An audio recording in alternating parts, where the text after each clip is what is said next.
Halo, perkenalkan nama saya Adi Hendra Utama dengan NIM 10810253008. Pada kesempatan ini saya akan membahas tentang materi titik potong dan asimtot. Untuk soalnya itu ada fx sama dengan 3x kuadrat min 27 per x kuadrat min 4. Yang pertama itu ada kita mencari titik potong sumbu x dan y. Untuk titik potong sumbu x kita bisa masukkan soal tadi di mana 3x kuadrat min 27 sama dengan 0. 3x kuadrat sama dengan 27, x kuadrat sama dengan 9. 9 ini bisa didapatkan dari angka 27 bagi 3 dan di mana itu akan menghasilkan angka 9. Sehingga dapat kita mendapatkan informasi bahwa titik x itu sama dengan plus minus 3, di mana itu x memiliki 2 titik, 3.0 dan juga min 3.0. Untuk titik y, kita bisa masukkan persamaan 3x kuadrat min 27 yang mana x itu sudah memenuhi syarat y sama dengan 0. Jadi kita tinggal masukin saja angkanya itu 0 di sini. Lalu yang terakhir itu ada masukkan angka min 27 per min 4 yang mana kita akan mendapatkan hasil 6,75. Yang dimana titik potong sumbu y adalah 0,6,75. Selanjutnya itu kita akan mencari asimtot datar. Asimtot datar bisa dicari dengan menggunakan persamaan x kuadrat min 4 sama dengan 0. Yang dimana kita nanti akan mendapatkan hasil x sama dengan 2 atau x sama dengan min 2. Yang terakhir itu ada mencari asimtot datar. Asimtot datar itu bisa dicari menggunakan rumus 3 per 1. Yang dimana kita akan mendapatkan angka asimtot datar itu ada di angka 3. Baik, selanjutnya perkenalkan saya Charmalita Audrey. Pada kesempatan ini saya akan mempresentasikan salah satu penerapan turunan, yaitu penentuan garis singgung dan garis normal pada suatu kurva. Nah, diberikan sebuah kurva dalam bentuk persamaan implisit, x kuadrat ditambah y kuadrat sama dengan 25. Sini kita akan menentukan laju perubahan x terhadap y di titik 3,4 dan juga kita akan menentukan persamaan garis singgung dan garis normal pada titik 3,4. Nah, pada soal yang pertama, langkah pertama yang kita ambil adalah kita harus menentukan turunan dari masing-masing suku atau turunan pertama dari persamaan kurva terhadap x. Nah, karena persamaan ini memuat variabel x dan y, maka turunan dilakukan dengan aturan turunan implisit, di mana turunan y terhadap x itu akan dinyatakan dalam dy per dx. Langsung saja kita operasikan atau kita turunkan masing-masing ruas. Di sini d per dx dikali x kuadrat jadi 2x ditambah d per dx dikali y kuadrat jadi 2y dikali dy per dx sama dengan 0. Lalu kita operasikan sehingga kita mendapat laju perubahan x terhadap y itu min x per y. Selanjutnya kita dapat substitusi titik 3,4, kita substitusi x-nya 3, y-nya 4, dan kita mendapatkan hasil kemiringan garis singgungnya itu min 3 per 4. Nah, selain itu kita juga dapat mencari kemiringan garis normal, di mana kemiringan garis normal rumusnya adalah min 1 per gradian atau kemiringan garis singgung. Nah, kita bisa langsung masukkan ke dalam rumus ini, kemudian kita mendapatkan hasilnya yaitu 4 per 3. Lanjut kita akan menentukan persamaan garis singgung dan garis normal. Yang pertama, persamaan garis singgung, di mana persamaan garis singgung ini memiliki rumus y min y0 sama dengan m atau gradian atau kemiringan garis singgung dikali x min x0. Dengan kita ketahui bahwa kemiringan garis singgungnya yang tadi sudah kita dapat yaitu min 3 per 4, kemudian x0 dan y0-nya yaitu 3 dan 4. Langsung saja kita substitusi nilai-nilai tersebut ke dalam rumus persamaan garis singgung, dan kita akan mengoperasikannya dan kita akan mendapatkan hasilnya y sama dengan min 3 per 4x ditambah 25 per 4. Kemudian tidak berhenti di situ, kita lanjut pada penentuan persamaan garis normal. Untuk rumus garis normal yaitu y min y0 sama dengan min 1 per gradian atau kemiringan garis normal dikali x min x0. Kita langsung substitusi saja nilainya ke dalam rumus persamaan garis normal ini dan kita operasikan dan kita akan mendapatkan hasil y sama dengan 4 per 3x. Baik, di sini saya akan memberikan contoh tentang turunan fungsi implisit. Untuk definisinya sendiri, turunan fungsi implisit adalah suatu metode kalkulus untuk mencari gradien atau turunan dari suatu fungsi x dan y yang tercampur dan tidak mudah dipisahkan. Untuk contohnya sendiri, saya mempunyai soal yakni x pangkat 4 plus sin y sama dengan x pangkat 3 y kuadrat. Nah, setelah itu saya turunkan dengan menuliskan d per dx dalam kurung x pangkat 4 plus sin y sama dengan d per dx dalam kurung x pangkat 3 y kuadrat. Nah, untuk di sisi kiri seperti kita tahu, x pangkat 3 y kuadrat ini adalah mereka bersifat perkalian, maka dari itu kita harus mencari u, v, u aksen dan v aksennya. Nah, di situ sudah terlihat yakni u-nya kita tulis menjadi x pangkat 3, v y pangkat 2, u aksennya menjadi 3x kuadrat dan v aksennya menjadi 2y dy per dx. Setelah itu kita turunkan menjadi 4x pangkat 3 plus cos y dy per dx sama dengan u aksen v plus u v aksen. Setelah itu kita tulis ulang 4x pangkat 3 plus cos y dy per dx sama dengan 3x kuadrat y kuadrat plus 2x pangkat 3y dy per dx. Setelah itu yang memiliki dy per dx ini kita kumpulkan di sisi kiri menjadi cos y dy per dx min 2x pangkat 3y dy per dx sama dengan 3x kuadrat y kuadrat min 4x pangkat 3. Setelah itu kita kumpulkan lagi dy per dx sama dengan 3x kuadrat y kuadrat min 4x pangkat 3 per cos y min 2x pangkat 3y. Seperti itu. Terima kasih. Halo, perkenalkan saya Nathaniel Kombelia Surun dengan NIM 1081025000017. Di sini saya akan menjelaskan contoh soal dengan judul kemonotonan dan ekstrim fungsi. Sekian dari perkenalan saya. Baik, di sini ada soal fungsi, tentukan selang kemonotonan dan ekstrim berikut. Nah, fx sama dengan x kuadrat dikurang 3x plus 1 dibagi x min 3. Nah, baik, di sini kita menentukan terlebih dahulu u aksen dan v aksennya karena kita harus menggunakan memecahkan soal ini dengan fungsi turunan pertama. Nah, baik, yang pertama kita tentukan dulu u-nya itu bisa kita ambil dari pembilang dan v-nya bisa kita ambil dari penyebutnya. Nah, pembilangnya ada x kuadrat dikurang 3x plus 1. Nah, dan v-nya itu diambil dari penyebut yaitu x min 3. Nah, kita tinggal menurutkan u dan v-nya ini supaya kita dapat menyelesaikannya itu lewat dari turunan pertama. Nah, baik, ini kita kerjain dari u aksennya. Nah, aksennya itu kita turunkan x kuadrat ini turunannya 2x dan 3x ini turunannya adalah 3. Sedangkan 1 turunannya adalah 0. Lalu ada v aksen. Nah, x turunnya adalah 1 dan 3 turunannya adalah 0. Baik, kita selanjutnya ini akan melanjutkan rumus turunan pertama. Nah, rumus turunan pertamanya itu f aksen x sama dengan U aksen V dikurang U V aksen per V pangkat 2. Lalu tinggal kita, karena ini sudah diketahui, kita tinggal masukkan aja ke dalam rumusnya ini.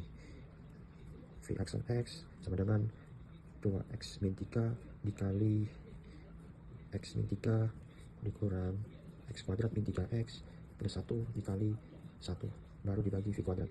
V kuadratnya X min 3 dikuadratkan.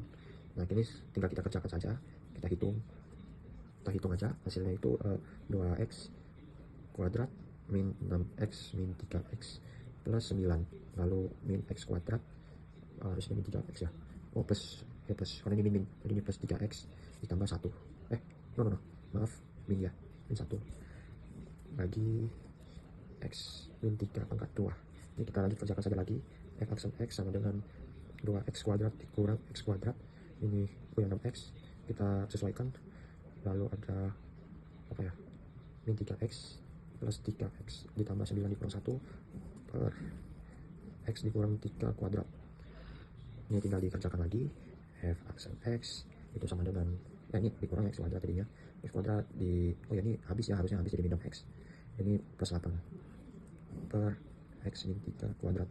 Bisa kita hitung lagi, atau bisa dibilang difaktorkan untuk di bagian pembilangnya. Nah pemfaktorannya itu adalah X min 2 X min 4 per X min 3 kuadrat.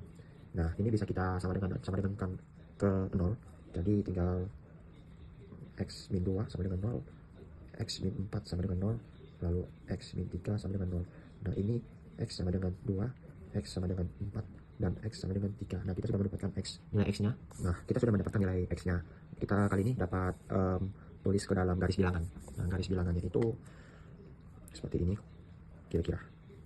Nah ini 2, ini 3, ini 4. Nah kita sudah buat garis bilangannya. Selanjutnya kita dapat mengerjakan sebuah fungsi yang sudah kita turunkan itu dari garis bilangan ini, tapi di bagian yang paling kiri dulu. Nah saya misalkan itu 1, jadi F1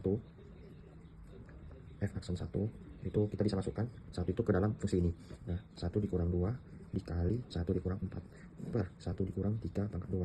Nah itu hasilnya sekitaran 3 per 4.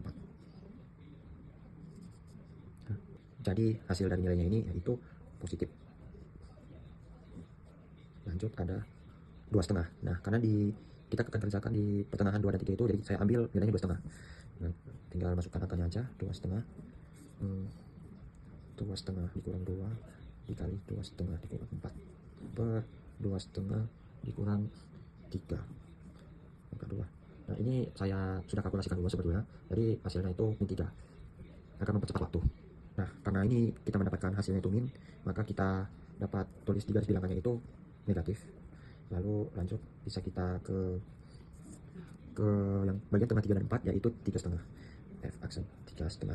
Nah kita substitusikan lagi dengan rumus fungsi yang kita turunkan tadi, 3,5 dikurang 2, 3,5 dikurang 4 per 3,5 dikurang 3. Nah ini sudah saya kalkulasikan lagi, hasil yang saya dapatkan ialah min 3, maka hasil dari 3 dan 4 itu adalah negatif. Lanjutnya kita akan mengerjakan nilai yang bagian paling kanan.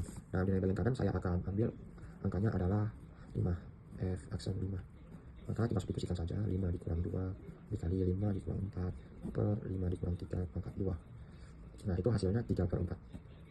Nah hasilnya 3 per 4 ini itu positif, maka kita dapat gambar ke dalam garis bilangannya adalah positif.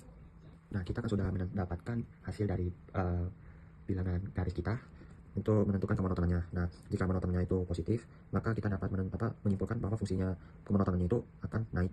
Nah jika fungsi kemonotonannya itu negatif, maka fungsi kemonotonannya itu turun.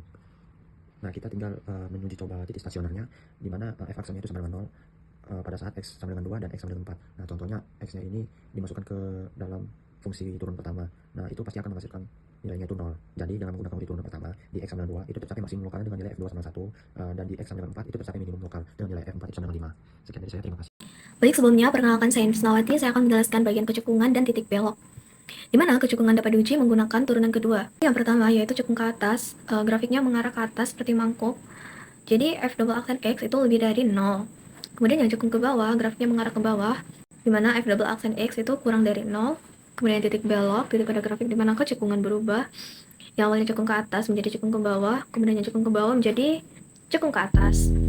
Caranya yaitu f double aksen x itu harus sama dengan 0. Jadi soalnya tentukan selalu kecekungan dan titik belok dari fungsi fx sama dengan sepertiga x pangkat 4 min 2x pangkat 3. Jadi kita cari turunan yang pertama yaitu f aksen x sama dengan turunan dari sepertiga x pangkat 4 yaitu 4 per 3 x pangkat 3. Kemudian turunan dari 2x pangkat 3 itu 6x pangkat 2. Kemudian kita mencari turunan yang kedua yaitu f double aksen x sama dengan turunan dari 4 per 3 x pangkat 3 itu 4x kuadrat. Kemudian turunan dari 6x pangkat 2 itu 12x. Kemudian kita keluarkan 4x dalam kurung x min 3. 4x ini jadi x sama dengan 0. Dan x min 3 itu kita sama dengan 0 juga, jadi x sama dengan 3. Dan kita mencari titik ujinya. Ini yang dari sebelah kanan kita pakai 4. Kemudian yang tengah ini kita pakai 1. Dan sebelah kiri kita pakai min 1. Jadi sebelah kanan plus, tengah min, yang sebelah kiri plus. Jadi selang kecekungannya itu negatif tak hingga, 0 atau 3, positif tak hingga. Kemudian untuk titik beloknya itu f0 itu sama dengan 0. Nah, jadi titiknya itu 0,0.